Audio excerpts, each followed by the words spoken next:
I was a little nervous about getting on the back of the horse with tie without a saddle. As well you should have been. And I can't ride a horse, so. I felt nervous in Wyoming on the horse too. I felt like when we all walked into the corral to get on the horses for the first time, like the horses were like looking at all of us, and the one horse was like, "No, not you." Not you. And then that horse saw Sophia and was like, "You're fine. You're fine. Julie, you're fine. Hop on here, but not you." And then the cowboy that they hired to be up there, the stunt guy, he sensed that I was really nervous about getting on the horse too, and he rode up alongside of me, and he's like, "Now the horse senses if you're sensitive about being on top of him." Like he just rode off. Like, who was that masked man? Those are shrinks in Wyoming. That's all. They ride up on horseback. They give you a little affirmation. For all the actors that come out. Yeah. That's great. I think I'm always worried about falling. I mean, that's always the thing, just about my safety. No. But to make it look real, Julie had the best fall of the season, though, that I called her on and said, "Oh my God, that fall was incredible. Like, that needs to win an award." And you were like, "The reason that fall was so good was because I actually fell." I fell in those eggs, and I wasn't supposed to fall, and I fell in the egg drop episode, and I hit the ground so effing hard. And all I remember thinking is, if you don't turn around and deliver your lines right now, they will cut, and that fall will have been for nothing. And I watched that episode, and all I see is me go, huh.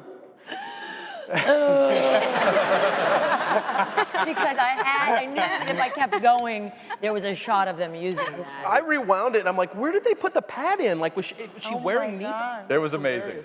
It was a fall. We watched it about 10 times in the writer's room. It's unbelievable. The greatest fall I've ever seen. A real trooper. We were watching the video on playback of her falling right after we shot it, and the guys on the camera, they were rewinding it, so they were like making her dance as she fell.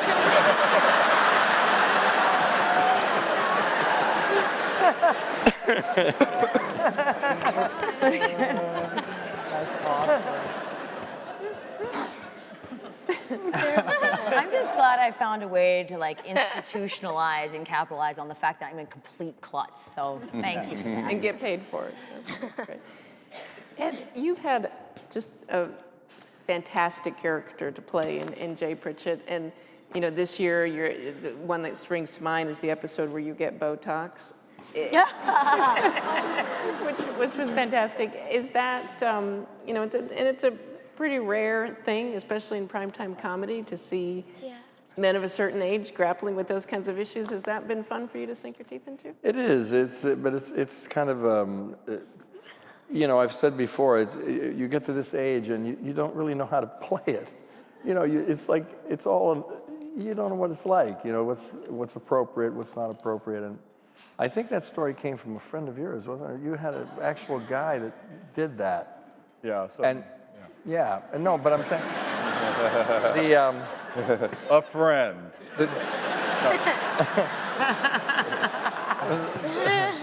The guy that did it, it was a three-piece thing. It was like three different, phases of it. So it kept getting worse. It was crazy. It was fun though. Yeah, it's fun to do that. Yeah, I gotcha. And on the other end of the scale, in a lot of comedies, kids are little more than props. They come in, maybe deliver a punchline, or can be the MacGuffin for a story. But right. I mean, you guys, nobody could say that you don't make use of your child actors. Is that challenging for you as writers to write for these? No, I mean now it's not. At first it scared us a little bit, and it was just one of the things. I mean, that really concerned us about doing a show with kids, and it's why you see, on Everyone Loves Raymond, the kids run in and run upstairs and you never see them again. Right. But we knew that from the very beginning, the kids have to present challenges and issues and problems for these people, so we're gonna have to bite the bullet, and we'll. No, I was going to say I was at we were having a table read. We were at a table read one time, and the kids, they were sitting near each other, and they had a scene where they were excited about something, and they started overlapping their lines, you know, which is something that you do in the theater and so forth, and it takes a lot of work usually to do it so that it's understandable and you're not drowning everybody out. And they started doing this, and it was like, I looked down and I thought, what the hell are they doing? I mean, they amazed me, you know, how they did it. It's kind of what's evolved over time is that